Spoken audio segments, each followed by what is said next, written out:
자, 오늘 우리 베드로후서 세 번째 시간입니다. 베드로후서 오늘 2장의 말씀부터 우리 또 이어서 읽겠습니다. 자, 베드로후서 2장을 다 펴보시고 베드로후서 2장부터 베드로후서가 3장까지 되어 있는데 오늘 3장까지 다 갈 수 있을지 모르겠습니다만 한번 우리 이제 시작해 보겠습니다. 자, 베드로후서 2장 1절부터 먼저 3절까지의 말씀을 먼저 좀 읽겠습니다. 베드로후서 2장 1절부터 3절까지 여러분들 성경을 다 펴시고 저와 함께 하나님 말씀 읽으면서 우리 말씀의 뜻을 음미하겠습니다. 베드로후서 2장 1절로 3절까지의 말씀을 먼저 보겠습니다.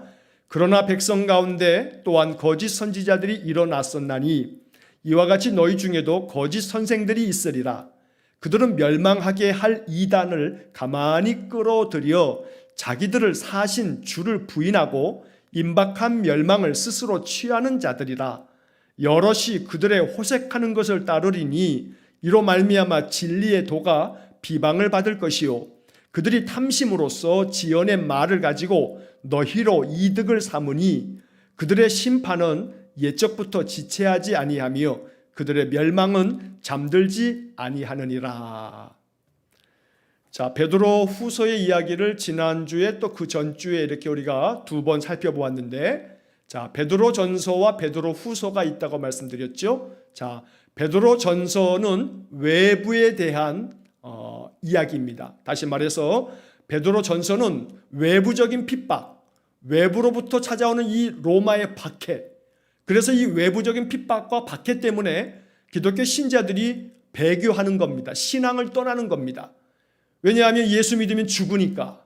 예수 믿는다는 이유 하나만으로 끌려가서 저 원형 경기장의 짐승의 밥이 될 수 있고, 또 끌려가면 저 길거리에 저녁이 되면 타오르는 횃불로 산 사람을 불러 태워 죽이는 그런 일도 있고, 참혹하게 죽을 수밖에 없으니까 그 공포감 때문에 예수를 믿지 않기로 이제 마음을 돌리는 사람들이 많이 생겨지기 시작했습니다. 그래서 베드로는 이 베드로 전서의 말씀을 통해서 이 모든 박해와 핍박, 이 모든 것들에 대해서 이 시련을, 불같은 시험을 견디고 이기는 것이 주님 앞에 상 얻는 길임을 이야기하면서 베드로 전서의 말씀을 우리에게 주었습니다.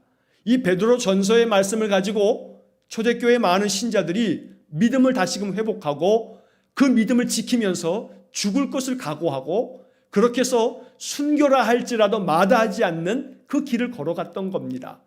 자, 그러면서 이제 베드로 후서를 베드로 사도가 초대교회 성도들에게 보내면서 이 베드로 후서를 통해서는 내부적인 문제를 다루고 있습니다. 베드로 전서가 외부적인 문제, 로마의 박해를 다루고 있다면 이 베드로 후서는 내부적인 문제, 교회 안에 가만히 들어온 이단들에 대한 문제, 거짓 선생에 대한 문제, 그래서 그들 때문에 기독교 신자들의 신앙이 흔들리게 되고 그들의 믿음이 의심이 생기고 예수 그리스도께서 말씀하셨던 내가 다시 오겠다라고 하는 그런 주님의 강림에 대해서도 마음에 의구심을 품게 되고, 그래서 교회 안에 이 내부적으로 여러 가지 많은 혼란이 생겨지면서 베드로가 이러한 내부적인 문제를 하나씩 하나씩 말씀으로 가르치고 있는 것이 베드로 후서의 말씀입니다. 자, 오늘 이 베드로 후서 2장의 말씀에서는 바로 이제 구체적으로 이 교회 안에 들어와 있는 거짓 선생들이 어떤 자들인지에 대해서 쭉 2장 전체에 걸쳐서 이야기를 하고 있습니다.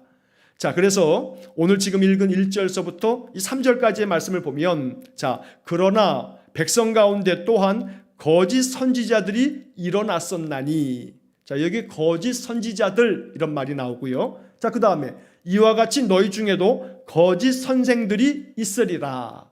거짓 선지자들, 거짓 선생들, 표현은 다르게 되어 있습니다만 뭐 다른 표현이 아닙니다. 같은 표현인데 어떤 자들은 선지자 행세를 하는 겁니다. 내가 하나님의 말씀을 전한다고, 하나님이 내게 말씀하셨노라고 그러면서 선지자처럼 마치 하나님이 자기에게 계시를 해 주어서 자기가 그 계시를 전달하는 것처럼 이야기하는 자들이 있었고, 또 내가 그리스도의 복음, 또 내가 하나님께로부터 받은 이 귀한 말씀을 너희들에게 전한다 하면서 선생처럼 와가지고 무언가 자꾸 가르치려고 하는 사람들이 있었는데, 베드로가 볼 때 그들은 거짓 선지자고 거짓 선생이었던 겁니다. 그래서 이 거짓 선지자들, 거짓 선생들이 교회 안에 이렇게 슬그머니 들어와 있는 겁니다. 자, 그런데 그들에 대해서 이제 베드로가 하나씩 조목조목 이 교회 안에 들어있는 거짓 선생들, 거짓 선지자들에 대해서 그들의 정체가 어떤 자들인지에 대해서 베드로가 2장 전체에서 이야기를 합니다. 자, 1절 하반절에 보면 그들은 멸망하게 할 이단을 가만히 끌어들여 자기들을 사신 주를 부인하고 임박한 멸망을 스스로 취하는 자들이라. 자, 이게 한마디로 얘기하면 멸망할 수밖에 없는 이단을 교회 안에 가만히 끌고 들어왔다는 겁니다. 여기서 이단이라고 하는 것은 이단 사설, 다시 말하면 이단의 교훈, 아주 못된 이단의 교훈들을 슬그머니 가만히 가지고 들어와서 교회 안의 성도들에게 이 이단의 가르침들을 이야기하면서 교회 신자들을 혼란 가운데 빠뜨렸다는 겁니다. 자, 그런데 그 다음에 표현이 자기들을 사신 주를 부인하고 자기들을 피값으로 십자가에서 그 피를 흘리심으로 자기들을 사신 주님을 그들이 부인할 뿐만 아니라 임박한 멸망을 스스로 취하는 자들이다. 자기들 스스로가 멸망 가운데로 나아가는 그러한 자들이 거짓 선지자, 거짓 선생들이다 라고 말하고 있는 겁니다. 자, 그 다음에 2절의 말씀을 보면 여럿이 그들의 호색하는 것을 따르리니 이로 말미암아 진리의 도가 비방을 받을 것이요. 여기서 여러 사람들이, 많은 사람들이 그들의 그 호색하는 것을 따른다. 이 정욕을 따라서 그들이 살아가는 것, 방탕하게 살아가는 것, 이런 것들 그들이 따르더라 이 말입니다. 자, 그래서 결국은 예수를 잘 믿던 사람들이 이단의 교훈에 빠져서 그들에게 결국은 끌려 들어가서 그들이 그 방탕한 생활 속에 그들을 또한 뒤따라가면서 그 방탕한 생활에 빠짐으로 인해서 결국은 진리의 도가 비방을 받는다. 예수 믿는 사람들이 저거 왜 저래? 라고 하는 그런 비난을 받게 된다는 겁니다. 자, 여러분, 이 2절의 말씀은 바로 오늘날에도 이 말씀이 그냥 그대로 계속 되어지고 있는 겁니다. 오늘날에도 이단들은 많은 믿음의 사람들을 유혹하고 믿음의 사람들에게 잘못된 그러한 교훈으로 그들을 이렇게 유혹해서 그들을 이단의 가르침으로 끌고 들어가서 결국은 방탕하게 하고 이단이 가르치고 있는 잘못된 가르침에 푹 빠져서 결국은 사회적인 일탈을 행하기도 하고, 그래서 결국 예수 믿는 자들의 그 진리의 가르침이 오히려 비방을 받는 이런 문제가 오늘날에도 많이 있는 겁니다. 자, 그 다음에 이어지는 3절에 보면 그들이 탐심으로써 지어낸 말을 가지고 너희로 이득을 삼으니 그들의 심판은 옛적부터 지체하지 아니하며 그들의 멸망은 잠들지 아니하느니라. 자, 여기 3절 말씀에서 그들이라고 하는 것은 지금 이 거짓 선생들, 거짓 선지자들을 말하는 겁니다. 자, 이들이 탐심으로써 아주 못된 그런 욕심을 가지고 지어낸 말, 그러니까 이 거짓 선생과 거짓 선지자들이 말하는 것은 자기들이 자기 욕심을 채우기 위해서 지어낸 말들입니다. 자, 거짓된 말을 지어내가지고 너희로 이득을 삼으니 바로 신자들을 이용해서 신자들로부터 그들이 쉽게 말하면 이 금품을 갈취하듯이 헌금을 요구한다든지 이런 식으로 해서 그 탐욕을 채우더라는 겁니다. 자, 그래서 이 3절 말씀을 새번역 성경으로 보면 이렇게 번역을 해놨습니다. 그들은 탐욕에 빠져 그럴듯한 말로 여러분의 호주머니를 털어갈 것입니다. 신자들의 호주머니를 털어간다는 겁니다. 그들이 아주 탐욕에 빠져서 그럴듯한 말로 신자들을 유혹함으로 인해서 그들의 이득을 삼는다. 그래서 여러분들 이단은요, 돈이 무지하게 많습니다. 이 신천지도 그렇고요, 하나님의 교회도 그렇고요, 사람들에게서 이 잘못된 그 교훈을 가지고 그들도 성경을 사용하는데 성경을 잘못 해석하고 성경을 잘못 가르치면서 자기들이 가지고 있는 그 생각대로 성경을 거짓되게 해석해서 신자들에게 이것이 하나님 말씀이라고 전하면서 그들에게 지속적으로 하나님 나라의 재물을 쌓으라. 여러분, 성경에 이 땅에다가 재물을 쌓는 것은 그저 다 그 재물이 썩고 거기에 좀이 나고 동록이 나고 그러는데, 하늘에 쌓는 것은 그렇지 않다 하는 이 복음서의 주님의 말씀을 이용해서 성경의 말씀대로 믿어야 된다. 그러면서 그들은 계속해서 하늘에 쌓는 그 재물, 이것이 바로 교회 헌금을 하는 것이 하늘의 재물을 쌓는 거라고 하는 그런 교리를 가르치면서 이 이단들은요, 아주 그들이 많은 헌금들을 요구합니다. 그러면 그들은 이것이 정말로 하늘에 쌓는 재물인 줄 알고, 하늘에 가면 이거에 대한 상급이 있는 줄 알고, 그러면서 교회 안에 많은 말도 못하는 헌금을 드리면서 이 이단들이 얼마나 재산이 많은지 모릅니다. 작년에 여러분 그 코로나가 시작되면서 대구에서 신천지 때문에 신천지가 우리나라에 그냥 다 이렇게 드러나지 않았습니까? 그렇게 드러나면서 신천지가 가지고 있는 재정적인 여러 가지 이렇게 쓰임새라든가 규모라든가 이런 것도 굉장히 드러난 바가 있습니다. 말도 못하게 신천지가 재산이 많습니다. 그뿐만 아닙니다. 이만희는 죽었음에도 불구하고 그 이만희를 따르는 그러한 자들이 세운 저 하나님의 교회도 역시 마찬가지입니다.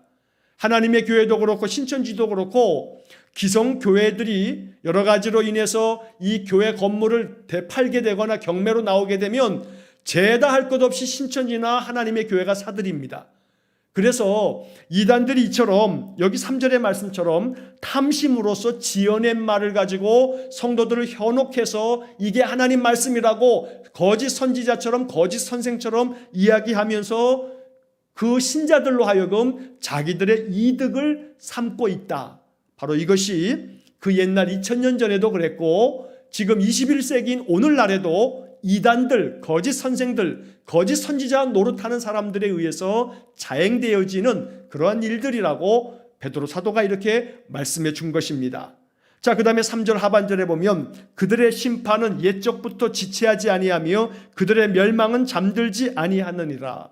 결국은 거짓 선생들, 거짓 선지자들은 하나님 앞에서 심판을 받게 될 거고 그들의 멸망 또한 그들에게 임하게 될 거다. 멸망이 잠들지 않는다는 것은 멸망이 깨어서 그들에게 임할 것이다 라고 하는 그런 표현입니다. 자, 그 다음에 이제 이어서 4절부터 6절까지의 말씀을 보겠습니다. 자, 베드로후서 2장 4절부터 6절까지 우리 한 목소리로 같이 한번 읽겠습니다. 하나님이 범죄한 천사들을 용서하지 아니하시고 지옥에 던져 어두운 구덩이에 두어 심판 때까지 지키게 하셨으며 옛 세상을 용서하지 아니하시고 오직 의를 전파하는 노아와 그 7 식구를 보존하시고 경건하지 아니한 자들의 세상에 홍수를 내리셨으며 소돔과 고모라 성을 멸망하기로 정하여 죄가 되게 하사 후세에 경건하지 아니할 자들에게 본을 삼으셨으며. 자, 베드로가 이 4절부터 6절까지의 말씀을 통해서 신자들에게 그 옛날 노아의 홍수 때 이야기, 소돔과 고모라 성의 이야기를 이야기하면서 결국은 하나님의 말씀 안에서 바르게 세워지지 않은 사람들은 멸망을 당하게 될 거다라고 하는 이야기로 경고하듯이 말씀하고 있습니다. 자, 이 말씀에서 먼저 4절의 말씀에서는 하나님이 범죄한 천사들을 용서하지 아니하시고 지옥에 던지셨다. 마찬가지로 범죄한 거짓 선생과 거짓 선지자들도 하나님께서 저 지옥에 던져버리실 거다라고 하는 이야기를 하고 있는 겁니다. 자, 여기 범죄한 천사들이라고 하는 말이 나옵니다. 사실은 이 범죄한 천사들이라고 하는 이것이 신학적인 많은 논쟁이 되어져 있는 부분이기도 합니다. 자, 천사가 타락했다, 이 범죄했다, 이 범죄한 천사가 곧 마귀 사탄이다 라고 하는 것이 오랜 전통적인 성경의 이해입니다. 자, 그래서 예전에 종종 말씀드린 것처럼 이사야 14장에서 하나님과 같아지고자 하는 하나님 나라의 그 천사장이 결국은 우리가 하나님보다 더 높은 자리에 앉겠다라고 하는 그 교만함으로 인해서 하나님께로부터 징계를 받아 그 천사와 그의 천사들 따르는 천사들이 하늘로부터 쫓겨내려지는 그러한 이야기가 이제 이사야 14장에 기록이 되어져 있습니다. 자, 그러한 말씀들을 토대로 해서 바로 타락한 천사, 범죄한 천사에 대한 이야기가 기독교 신학 안에 들어오게 됐습니다. 자, 그런데 그 이야기 자체가 사실은 몇몇 작은 성경 구절도 소수의 몇 구절 안에만 있다 보니까 이것이 기독교의 어떤 교리적인 체계로까지 만들어지지 못한 요소가 있습니다. 좀 어려운 이야기입니다만 이 기독교 신학, 기독교의 어떤 그런 신앙 체계를 학문적으로 정립해 놓은 것을 이제 신학이라고 말하는데, 자, 그 신학 중에서도 교리, 기독교의 교리를 다루고 있는 그런 신학을 조직신학이라고 말합니다. 자, 그런데 그 조직신학, 기독교의 교리를 다루고 있는 그런 어떤 신학적인 그 연구 안에는 바로 이 범죄한 천사들, 다시 말하면 마귀, 또 귀신, 성경에는 이렇게 마귀와 귀신이 언급되어져 있는데 이거에 대한 신학적인 정리가 없다는 겁니다. 안타깝게도 지금까지 조직신학이라고 하는 이 교리를 연구하는 학자들이 성경 안에 있는 마귀 또 귀신 이런 것들의 존재를 신학적으로 딱 이렇게 가르치기 위해서 교리로 정리를 해놓지 못했다고 해야 될까요? 안 했다고 해야 할까요? 어떤 점에 안 했다고 하는 게 더 나을지 모르겠습니다. 왜냐하면 뭐 둘 다 맞는 이야기일 수 있겠는데, 왜냐하면 이 신구약 성경 안에 범죄한 천사, 또 이 마귀, 또 귀신 이것에 대해서 알려주고 있는 성경 구절들이 몇몇 구절밖에 안 돼요. 한 두세 구절밖에 안 되다 보니까 이것만 가지고서는 어떤 교리적인 체계를 만들기가 어렵다는 겁니다. 그래서 예를 들자면 장로교의 신앙 고백서가 있습니다. 우리 대한예수교 장로교의 신앙 고백서도 있고요. 웨스터민스터 신앙 고백이라고 하는 그런 고백서가 있어요. 우리 기독교의 신앙 고백을 쭉 정리해 준 내용이에요. 그런데 그런 신앙 고백서 안에도 범죄한 천사, 마귀, 귀신이 어떤 존재인가 라고 하는 것에 대한 교리가 없어요. 자, 그러다 보니까 이런 부분들에 있어서 종종 이단이 만들어져요. 이단들이 바로 이러한 문제들을 다루고 있어요. 자, 그래서 예를 들자면 저 성락교회라고 하는 곳이 있어요. 저 영등포구에 가면 성락교회, 거기 김기덕 목사라고 하는 사람이 있는데, 이 김기덕 목사라고 하는 사람이 귀신론 때문에 한국교회에서 이 이단으로 정죄가 됐어요. 원래 침례교 쪽의 목사인데 그가 귀신론에 대한 이야기를 그의 어떤 책도 만들고 교회에서 가르치고 이러면서 한국교회 많은 신자들이 거기에 빠졌어요. 자, 왜냐하면 교회 안에서 귀신에 대해서, 마귀에 대해서 이런 것들을 성경적으로 잘 가르쳐주지 않는데 이 김기덕 목사는 그것을 성경적으로 쭉 풀어가지고 가르쳐 주니까 거기에 그냥 홀라당 빠져버린 거예요. 자, 그런데 그가 이야기하는 것조차도 좀 전에 말씀드린 것처럼 성경 안에 범죄한 천사, 마귀, 또 귀신 이러한 것들을 알려주고 있는 성경 구절들이 그닥 많지 않아요. 복음서에서 예수님이 귀신을 쫓아내는 이야기가 많이 있지만 그냥 귀신은 거짓의 아비다, 거짓말장이다, 뭐 이러한 이야기들 나오고 몇 가지가 있습니다만, 그러나 마귀, 귀신이 등장할 뿐이지 바로 그가 어떠한 존재이며 어떻게 생성되었는지 이런 것들을 이야기하고 있는 다른 본문이 많이 있지 않다는 겁니다.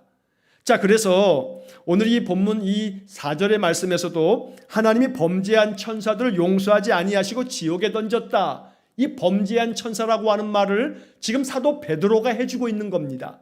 자, 그런데 베드로가 예수님하고 같이 사역, 그 예수님의 공생의 3년 동안 예수님을 따라다녔던 수제자인데, 복음서 안에도 이 예수님께서 말씀해 주신 이 복음서 안에도 예수님께서 범죄한 천사에 대해서 이야기해 주신 내용이 복음서 안에 한 번도 기록된 적이 없어요. 자, 그런데 베드로 후서에, 유독 베드로 후서에 범죄한 천사에 대한 이야기가 이렇게 기록되어져 있는 겁니다. 자, 그래서 베드로가 무언가 깊은 계시를 받고 알려준 그런 말씀으로 여겨지는데, 이 범죄한 천사를 일컬어서 마귀, 하나님 나라의 천사로 있다가 범죄함으로 말미암아 쫓긴 그런 그 마귀가 곧 옓뱀이라 하고 용이라고 하고, 그리고 그가 바로 마귀 또 귀신이다라고 요한계시록에 기록되어져 있죠. 자, 그런데 여기서 지금 베드로가 이야기하려고 하는 것은 이 범죄한 천사가 어떤 존재냐라고 하는 이 범죄한 천사의 기원에 대한 신학적인 이야기를 하려고 하는 게 아니고, 범죄한 천사라 할지라도 하나님 앞에서 용서받지 못하고 지옥에 던져 심판받았다. 이 얘기를 하는 겁니다. 자, 그 다음에 5절에서는 노아의 때에도 역시 경건하지 못한 자들이 세상의 홍수에 다 쓸려 내려가서 심판받았다.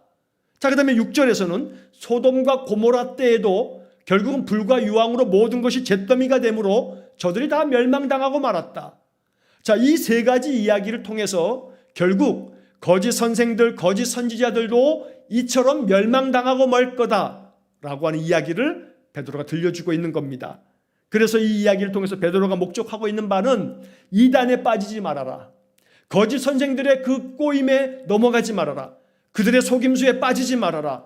참된 복음 진리의 말씀 안에 거하도록 해라. 여러분 가끔도 아니에요. 자주 그래요. 이 이단에 빠지는 사람들 중에는요, 어떤 이유가 있냐면 그들 안에 종종 이 갈급한 사람들이 있어요. 말씀에 대한 갈급함이 있어요. 그런데 그 말씀에 대한 갈급함이 교회 안에서 채워지지 않는다 그러면서 여기저기 성경 공부 좀 하자 그러면은 그래 나 성경을 좀 배우고 싶어 이러면서 엉뚱한 데 가서 성경 배우다가 그렇게 이단으로 결국 끌려 들어가고 마는 거예요. 자기도 모르는 사이에 말이에요. 자, 그래서 나는 절대 이단에 안 빠져. 나는 절대로 이단 그들 얘기 들어도 결코 빠지지 않아. 이렇게 아주 자신만만했던 사람들이요, 이단이 이야기하는 것을 술술 듣다가 그냥 쑥 빠져버리고 말아요. 왜냐하면 이 사람 자신 안에, 자기 자신 안에 말씀의 체계가 든든하게 세워져 있지 못하기 때문에 넘어가 버리고 마는 겁니다. 자, 그래서 결국 이러한 이단에 빠지는 모든 자들에 대한 경고의 말씀, 바로 이것이 지금 이 4절부터 6절까지의 말씀을 통해서 베드로가 아주 강력하게 이야기하는 겁니다. 자, 그래서 6절의 마지막 부분에 보면 후세에 경건하지 아니할 자들에게 본을 삼으셨으며, 여기서 후세라고 하는 것은 오늘날 우리들도 포함되는 겁니다. 오늘날 이 시대를 살고 있는 사람들 중에도 경건하지 아니할 자들에게, 경건하지 아니할 자, 이 개역개정의 번역이 참 재미있습니다. 앞으로 후세에도 경건하지 아니할 자들에게 본을 삼고자, 본보기가 되고자 내가 이렇게 너희들에게 강력하게 경고하는 거다라고 말하고 있는 겁니다.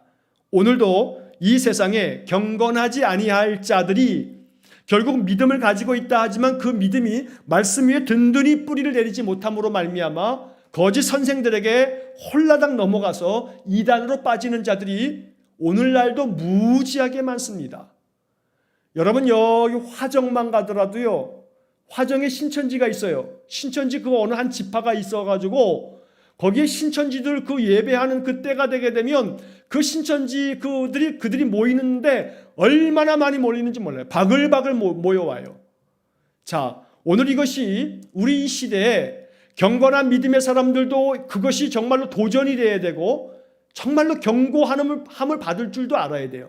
저들이 저렇게 모이는데, 잘못된 이단 사설에 저렇게 열심으로 모이고 있는데 우리 바로 믿음 안에 온전히 서 있는 하나님의 백성들이 모이기에 힘쓰는 것이나 말씀을 배우는 일에 더 힘쓰지 못하는 것, 사실은 우리 또한 깊이 반성해야 할 일이 참 많이 있는 거죠. 자, 그런 점에서 아침에도 또 이렇게 수요일 저녁에도 말씀 안에서 계속 말씀 보고 말씀의 뜻을 생각하고 음미하고 이렇게 말씀 안에서 계속 여러분들이 말씀 생활을 할 때 우리의 믿음의 뿌리가 더욱더 깊어질 줄로 믿습니다. 자, 그 다음에 이제 그 다음에 이어지는 말씀서부터는 이제 베드로가 아주 구체적으로 이 거짓 선생과 거짓 선지자들에 대해서 아주 단호하게 그들은 이런 자들이다 하고서 그들의 정체를 이야기를 해줍니다. 자, 쭉 건너뛰어서 12절 말씀을 보겠습니다. 12절 말씀. 자, 12절 말씀 보면 그러나 이 사람들은 본래 잡혀 죽기 위하여 난 이성 없는 짐승 같아서 그 알지 못하는 것을 비방하고 그들의 멸망 가운데서 멸망을 당하며. 자, 좀 어렵게 표현되어져 있습니다만 이 12절에서 중요한 것은 이 사람들이라고 하는 것이 이 거짓 선생과 거짓 선지자 이단들을 말하는 건데, 이들은 그 중간에 이성 없는 짐승 같아서 이렇게 말하고 있습니다. 이성이 없는 짐승 같다. 그러니까 우리 안에 이 합리적인 이성이 있어야 되는데, 합리적인 사고, 상식적인 사고, 그리고 성경에 대한 바른 판단과 인식을 가져야 되는데, 이성이 없는 짐승같이, 여러분 짐승은 이성이 없어요. 짐승은 그냥 본능만 있어요. 그래서 생각할 줄 아는 힘이 없단 말이에요. 자, 마치 이렇게 거짓 선생과 거짓 선지자들 뿐만 아니라 그 이단들과 이단에 빠지는 자들은 이성 없는 짐승 같다고 아주 맹비난을 하고 있는 겁니다. 그래서 결국은 그들이 알지 못하는 것을 비방한다. 마치 우리 정통교회가 굉장히 아주 비성경적이고 성경을 잘못 알고 있는 것처럼, 그래서 신천지 같은 경우는 바로 신천지 교회 안에 가야만, 신천지 교회가 가르치는 복음을 들어야만 그들이 구원받는다고 주장하죠. 그리고 지금까지 있었던 모든 정통교회들은 다 저들이 이단이라고 이야기하는 겁니다. 그래서 여기 지금 12절에 말하고 있는 것처럼 그 알지 못하는 것을 그들은 비방한다는 거죠. 그래서 결국 이성 없는 짐승처럼 멸망 가운데서 멸망을 당하고 말 것이다 라고 베드로가 이야기합니다. 여기 이성 없는 짐승 같다라는 이야기를 우리가 읽으면서 여러분 우리 마음속에 기억해야 할 것이 있습니다. 신앙은 맹신을 강요하지 않습니다. 맹목적인 신앙을 주장하지 않는 겁니다. 그냥 믿습니까? 그러면 그냥 아멘, 무조건 아멘을 강요하는 게 기독교 신앙이 아닙니다. 그래서 저는 종종 우리 정통 기독교회들, 건강한 교단 안에 속해져 있는 교회들 중에서도 일부 목사님들이 설교 중에 믿습니까? 하면서 아멘을 자꾸 이렇게 종용하는 거, 아멘을 유도하는 거 종종 또 이러죠. 목사님들이 이야기하다가 목사님 스스로가 먼저 성도들이 아멘을 안 하니까 아멘을 좀 하라고 어떻게 하냐면 아멘을 물음표를 달아가지고 아멘? 하고 물어봐요. 아멘? 하고 물어봐. 그러면 성도들이 아멘? 하고서 목사가 이렇게 뒤에 끝을 올리면 아멘 하라는 거거든요. 그래서 이거 아멘이냐? 하고서 묻는 거예요. 이게 아멘? 그럽니다. 목사들이 자꾸 설교 중에 아멘? 그러면 성도들이 그 말과 함께 아멘 하고 소리칩니다. 이것은 썩 바람직한 모습은 아니라고 보여집니다. 여러분, 하나님의 말씀이 전달되어져서 이 말씀에 대해서 성도들이 마음 깊이 생각하고 그 말씀에 대해서 바깥으로 입으로 아멘을 표현하는 것도 물론 필요하고 또 그것도 또 유익이 있겠습니다만 자꾸 그냥 생각할 겨를도 없이 그냥 아멘을 종용하는 거, 이거 참 좋은 신앙의 그런 어떤 모습은 아닙니다. 그래서 신앙은 분별할 줄 알아야 하고 깊이 그 말씀이 어떠한가 생각할 줄 알아야 하고 또 그것에 대해서 판단하기 위해서 깊은 이성적 사고를 필요로 하는 겁니다. 그래서 여러분들 목사님들의 설교를 들을 때 무조건 아멘 하시는 게 아니에요.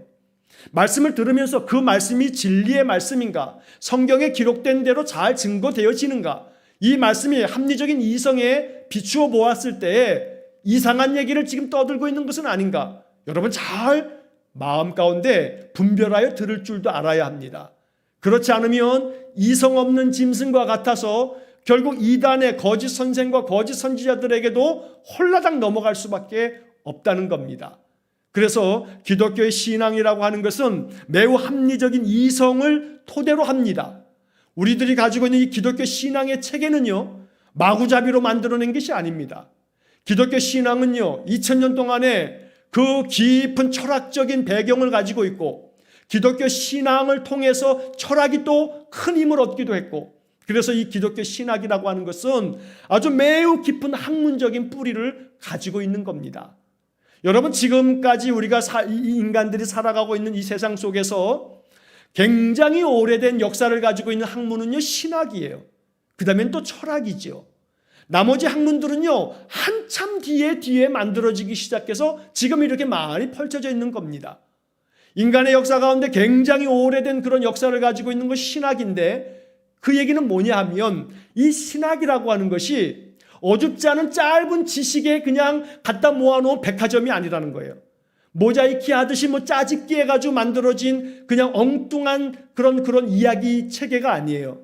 신학이라고 하는 것은, 우리가 믿고 있는 기독교 신앙은 아주 매우 깊은 진리를 담고 있는 그런 학문적으로도 아주 오랜 세월 동안에 탄탄하게 만들어져 있는 체계가 바로 기독교라는 겁니다.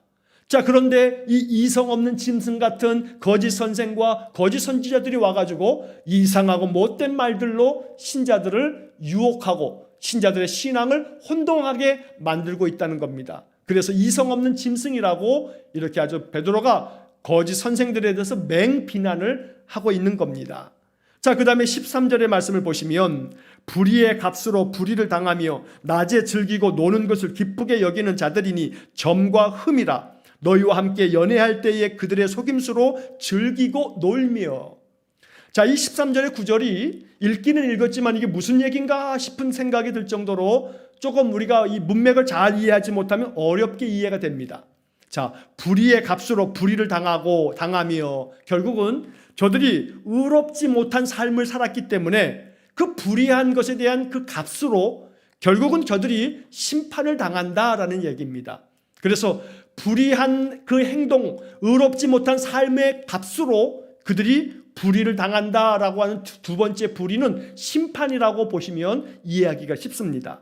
자, 그리고 그들은 낮에 즐기고 노는 것을 기쁘게 여기는 자들, 결국은 방탕한 삶을 살아가는 것, 그들은 결국은 점과 흠이라 이렇게 사는 자들이다 보니 그들 안에 흠도 많고 티도 많고 그래서 그들 안에 모순되어지는 것이 참 많더라라고 이야기하는 겁니다.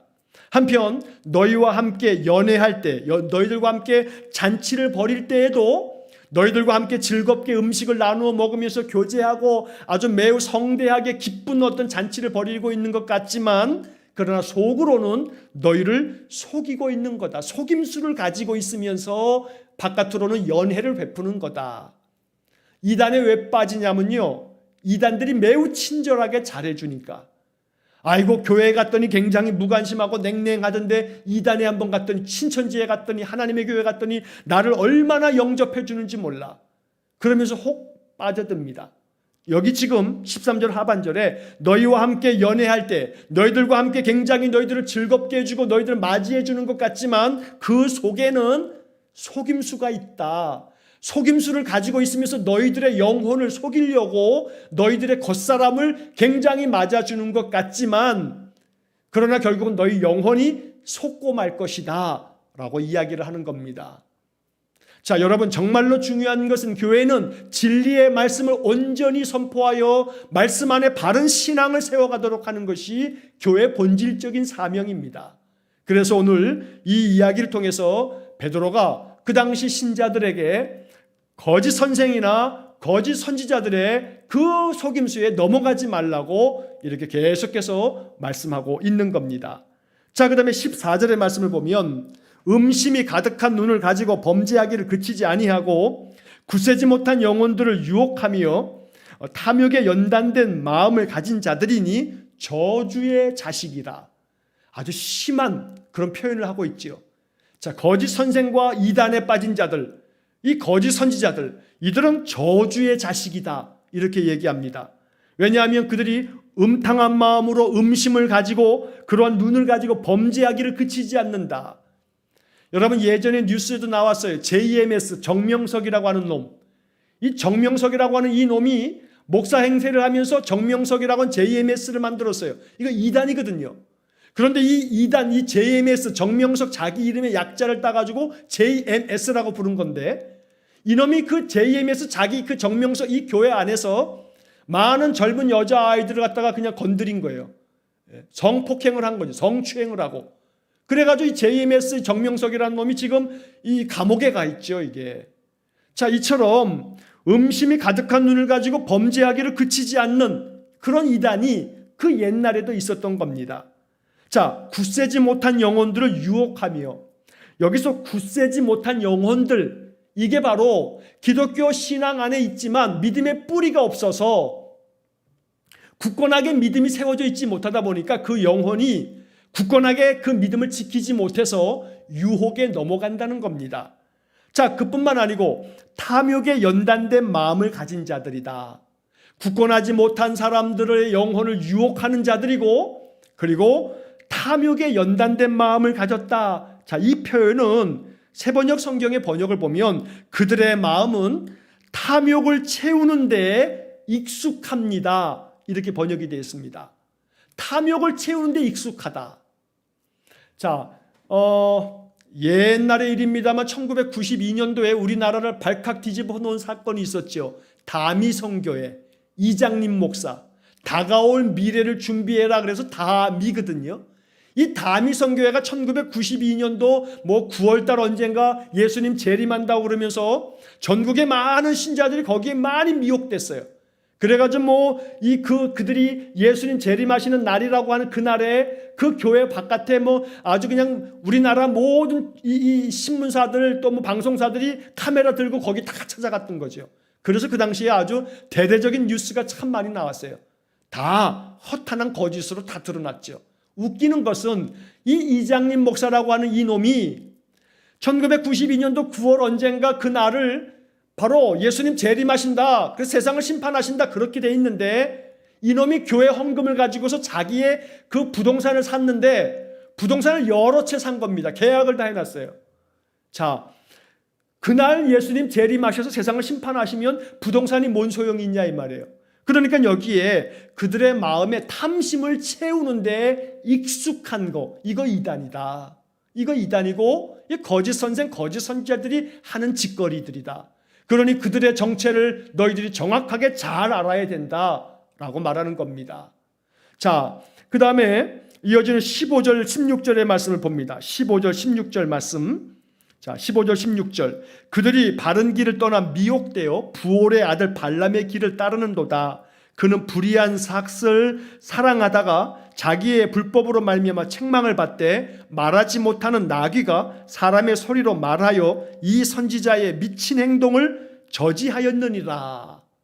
자, 여기 15절과 16절의 말씀에 부올의 아들 발람에 대한 이야기를 합니다. 자, 이 거짓 선생들, 거짓 선지자들 그들이 바른 길을 떠나서 미혹되어 가지고 부올의 아들 발람의 길을 따랐다 이렇게 말하고 있어요. 자, 여기 부올의 아들 발람이라고 하는 것은 민수기 22장 23장에 나오는 사람의 이름입니다. 자, 이 부올의 아들 발람이라고 하는 사람은 그 당시에 선지자 노릇을 하는 사람이에요. 하나님의 선지자는 아니에요. 하나님께로부터 선지자 사명 받은 자는 아니에요. 저 동방에서 점을 치면서 선지자 노릇하는 그러한 점장이 같은 사람이에요. 자, 그런데 이 요단강 동쪽에 있는 모압 땅에 있는 모압 왕 발락이라고 하는 사람, 이름이 비슷하지만 발락. 자, 이 발락이라고 하는 사람이 이스라엘 나라가 망하기를 바라는 마음으로 그 동쪽에 저 바벨론 지역에 있는 이 발람이라고 하는 사람을 초대해 왔어요. 데리고 와가지고 많은 그런 어떤 이 보상해 줄 것을 약속하면서 이 발람에게 좀 오셔서 저 원수들을 저주 좀 해달라 이렇게 부탁을 한 거예요. 자, 그때마다 하나님께서 이 발람에게 가지 말아라 몇 번을 이야기했어요. 그런데 이 발람이 결국은 모압 왕의 이야기를 듣고 이제 가게 되죠. 그 모압 왕을 찾아서 갑니다. 자, 그래서 나귀를 타고 가는데 이 발람이 나귀를 타고 갈 때 하나님의 사자가 저 앞에서 칼을 들고 이 발람을 죽이려고 합니다. 자, 그러니까 이 나귀가 짐승임에도 불구하고 하나님의 천사가 앞에서 칼을 들고 있는 것을 봤어요. 영적으로 본 거예요. 자, 그래서 이 발람은 나귀에 타고 있었지만 보지 못한 그 하나님의 영을 이 나귀가 보고서 그 칼을 피해서 옆으로 자꾸 이렇게 가는 거예요. 그러니까 이 발람이 채찍을 들어서 나귀를 막 때리는 거죠. 그러니까 그렇게 해서 이 나귀가 몇 대를 맞고 몇 번을 맞다가 이 하나님의 사자가 칼을 들고 발람을 죽이려고 하니까 이 나귀가 이 담벼락 쪽으로 해서 확 그냥 부딪혔어요. 그러니까 이 발람이 나귀를 얼마나 때렸던지 나귀가 그제서 사람의 말을 하는 거예요. 자, 이 이야기는 여기서 이야기하고자 하는 그 목적을 우리가 발견해야 되는데 나귀가 이 사람의 말로 너가 왜 나를 때리느냐 하면서 하나님의 사자가 이렇게 지금 너를 죽이려고 한다라고 하는 이야기를 하는 거죠. 자, 그래서 결국은 이 발람이 이 나귀로 말미암아 자기가 생명을 살게 되고 그러면서 이제 가서 하나님이 말씀하는 대로만 말하겠다고 하면서 이제 모압 왕에게 갔어요. 자, 그런데 모압 왕이 이 발람에게 너 저 이스라엘 사람들을 저주해다오 라고 했지만 나는 하나님이 나에게 주신 말씀만 할 수밖에 없습니다. 이러면서 이스라엘을 축복을 한 거예요. 3번이나 축복해요. 자, 그래서 결국은 이렇게 3번이나 축복하고 난 다음에 발람이 돌아와요. 자, 돌아오는데 여기까지는 참 그냥 발람이 좋은 일 했네, 축복했네 라고 싶어요. 이게 민수기 22장, 23장, 24장에 나오는 얘기예요. 그런데 그 뒷얘기가 있어요. 그 뒷얘기가 민수기 25장에 써 있는데 이 발람이 가다가요, 마음이 이렇게 변심을 해요. 모압 왕이 자기에게 주려고 했던 그 많은 그 재물을 마음속에 탐내요. 그래서 그 탐욕 때문에 모압 왕에게 이야기하기를 모압의 여자들을 저 유대인들에게 쓱 주어서 그들로 하여금 음행을 하게 해라. 그래서 이스라엘 남자들이 모압 여자들을 범하게 만들면 그것으로 말미암아 이 모압 여자들로부터 그들 안에 우상을 가지고 들어가면 저 이스라엘이 하나님의 저주를 받게 될 거다라는 식으로 아주 못된 꾀를 이 발람이 나중에 이야기를 해주는 거예요. 싹 가면서. 자, 그래가지고 결국은 이 이스라엘 사람들이 이 발람의 이 꾀 때문에 결국은 이스라엘 사람들이 모압 여자들을 향해서 음심을 품고 그 모압 여자들을 취함으로 말미암아 하나님의 징계를 받아요. 그래서 연병이 들려서 24,000여 명이 하나님의 심판을 받아서 죽임을 당해요. 이게 민수기 25장에 나오는 이야기입니다. 자, 여기서 베드로가 이 이야기를 하면서 이 거짓 선생들, 거짓 선지자들은 마치 발람과 같은 놈들이다. 그래가지고 그 마음속에 탐심을 가지고 있기 때문에 그 탐욕을 채우기 위해서 아주 못된 꾀를 만들어서 사람들을 속이는 놈들이다. 이렇게 이야기를 하는 겁니다. 그래서 15절 그 뒷부분에 그는 이 발람이라고 하는 이놈은 불의의 싹을 사랑하다가 불의의 재물을 사랑하다가 결국은 자기의 그 불법으로 말미암아 책망을 받았다는 겁니다. 그래서 말하지 못하는 나귀가 사람의 소리로 말해가지고 이 못된 선지자 노릇하고 있는 발람의 미친 행동을 저지했다 이렇게 말하고 있어요. 여기서 이 16절 마지막 부분에 미친 행동이라고 하는 말이 나오죠. 미친 행동. 자, 아까 12절에서 이성 없는 짐승, 그 다음에 16절에 맨 끝에 미친 행동. 이게 다 지금 누구한테 얘기하는 거냐면 거짓 선생, 거짓 선지자들, 이단들을 이야기하고 있는 겁니다. 이렇게 이성 없는 짐승 같은 놈들의 미친 행동에 너희들이 넘어가서는 안 된다. 이게 베드로 후서의 주제입니다. 여러분이 이 베드로 후서를 지금 우리가 이렇게 오늘까지 3주째, 다음 주에 한 번 더 해야 될 것 같아요. 4주 동안에 베드로 후서 이 3장까지의 이야기를 이렇게 여러분 천천히 공부하면서 베드로 후서에 대한 공부가 딱 이렇게 정리가 되어야 합니다.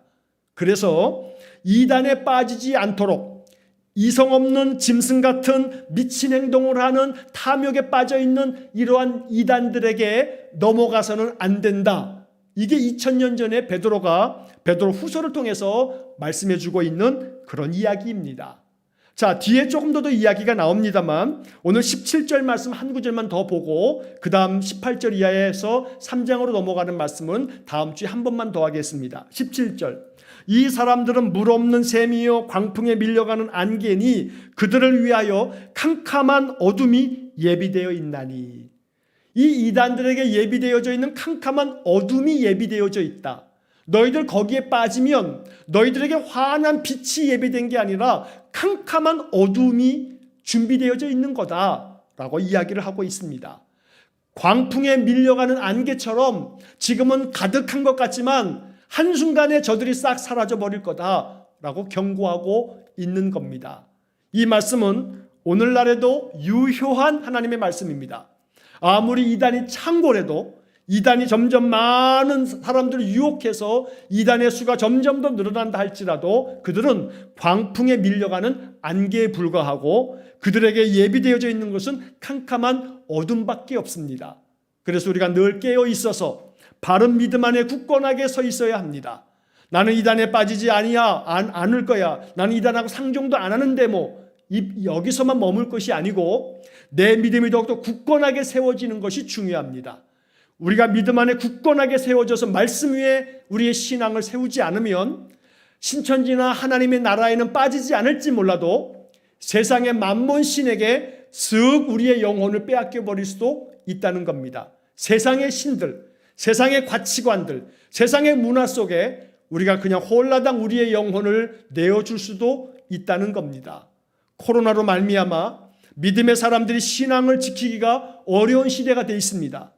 제가 한두 번 말씀드린 것처럼 이 코로나 시대를 우리가 영적으로 바라볼 때 하나님이 우리의 믿음을 시험하는 거예요. 시험하는 거. 너 그동안 예수를 믿어왔는데 너가 그동안에 믿어왔던 그 예수에 대한 믿음이 얼마나 든든한 믿음이냐? 한번 점검 한번 해보자. 내가 너희들에게 만약에 이러한 시련을 너희들에게 뭐 몇 년이고 내린다면 그럼에도 불구하고 너희들 믿음 지킬 수 있겠냐? 믿음 안에 굳건히 서 있을 수 있겠냐? 한번 시험 한번 해보자.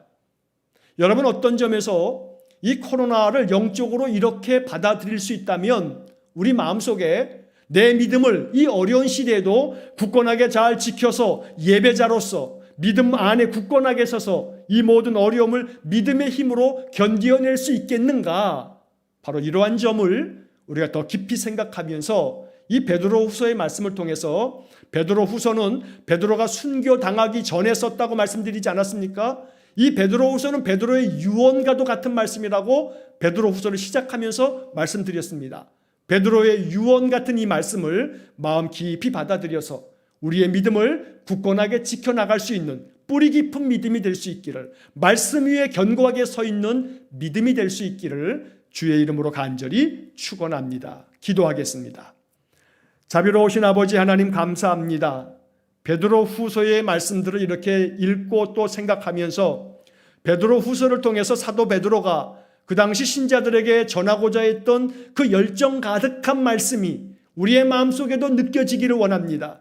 그래서 우리의 믿음이 믿음 위에 굳건하게 서고, 그래서 우리의 그 믿음이 말씀 위에 뿌리를 내림으로 말미암아 어떤 환경 속에서도 어떤 시련과 역경 속에서도 흔들림 없는 믿음이 될 뿐만 아니라 이성 없는 짐승 같은 미친 행동을 하는 온갖 이단과 거짓 선생들에게 마음 뺏기지 아니하고 세상의 문화나 세상의 가치에 우리의 마음 다 내주지 아니하고 말씀 위에 깊은 믿음의 뿌리를 내림으로 말미암아 어떠한 시험 앞에서도 그 모든 것들을 믿음으로 잘 통과할 줄 아는 귀한 성도들 되게 해 주옵소서. 수요일 저녁마다 말씀을 통해서 우리의 믿음이 더욱더 바르게 세워지기를 간절히 원하오니 더욱더 말씀을 사모하는 마음을 우리 성도들에게 허락하여 주옵소서. 예수님 이름으로 기도하옵나이다. 아멘. 우리 구주 예수 그리스도의 은혜와 하나님 아버지의 극진하신 사랑과 성령의 교통하심이